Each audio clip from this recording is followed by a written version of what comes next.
It is a revolutionary move. The European Commission is putting forward new rules that will shake up how big tech works. These enormous companies are wary of the regulation and complain it could hinder innovation. So why is the European Union getting so tough on big tech?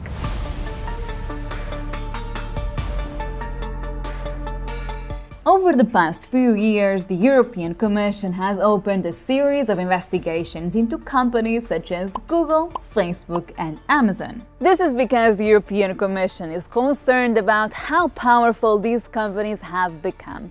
The main worry is that they are preventing other smaller firms from competing in the European market. But these investigations have dragged on for years, resulting in lengthy legal disputes and few practical changes. A recent example is the case involving Ireland and Apple, which has its European headquarters in the country. In 2016, the Commission ordered Ireland, a member of the EU, to recoup 13 billion euros in unpaid taxes from Apple. But both the Irish government and the California-based iPhone maker have contested this decision. The EU's General Court said in July that the Commission failed to prove that there had been a tax advantage, and the dispute has now proceeded to the EU's highest court, more than 4 years after the case began. There is a great deal of frustration by many, including the European Commission itself, the Parliament, member states, and many others, about the failure of existing competition law and competition enforcement. And so there has been a sort of a rising tide towards regulating these companies. But there's more. European policymakers have said that the current rules were not designed for a digital economy and need to be updated.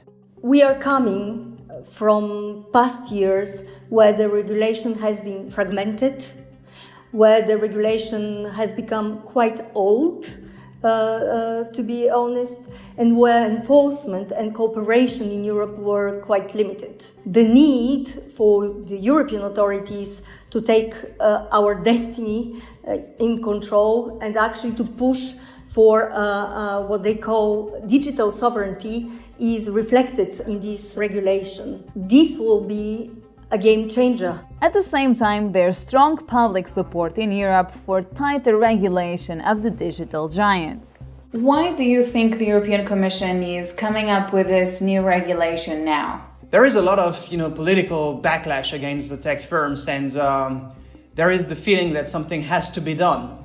Many European countries have independently developed plans to tax tech giants more. But there are concerns that the fragmented approach is less effective than rules applying across all 27 member states. That's why the European Commission has been working on new regulation to prevent tech firms from abusing their powers.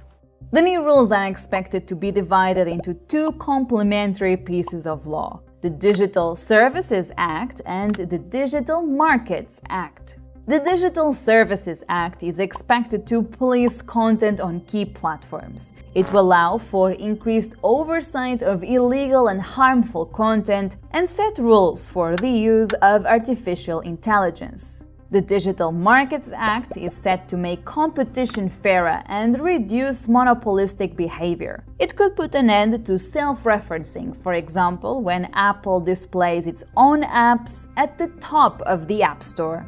These two acts could be viewed as revolutionary. They will, I expect, have a dramatic impact upon big tech and require dramatic changes to their business conduct, and indeed, perhaps even to their very business models. This is why companies like Google are making the case that the laws need to be written in a way that would soften the blow on their operations.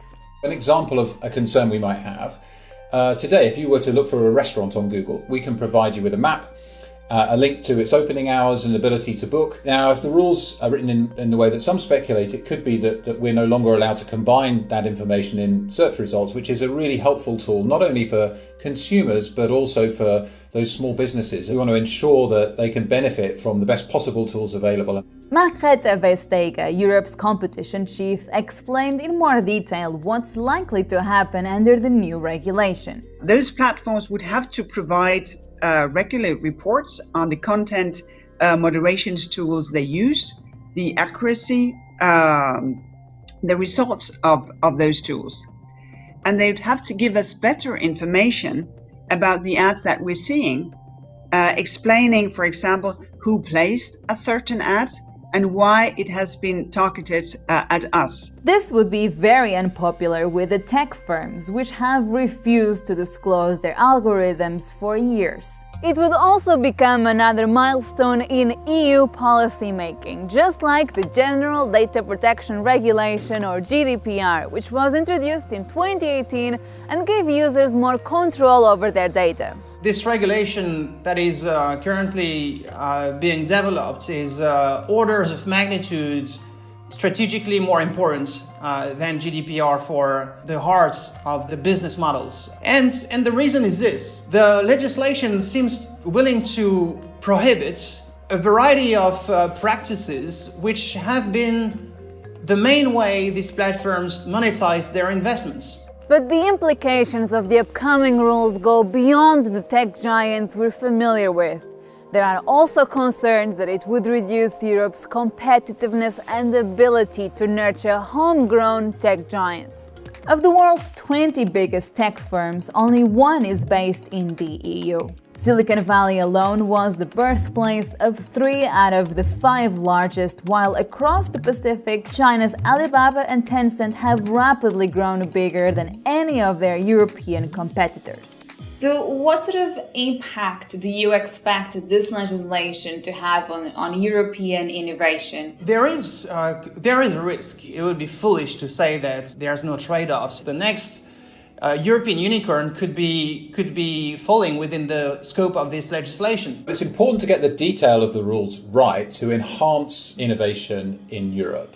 I think one of the most important routes to innovation is the route to scale. People ask me, why isn't there a European Google or Facebook or Twitter or, anything? And I think having a digital single market with clear rules across all of those countries can really help people get to scale faster with less bureaucracy. So, is there anything that big tech can do to avoid the new rules? I think the chances of those who oppose this legislation to actually stop it, to prevent it from being adopted, are pretty close to zero. It's going to happen.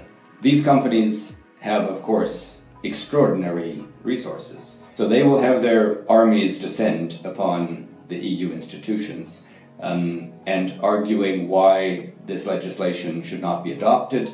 That, again, I think is bound to fail.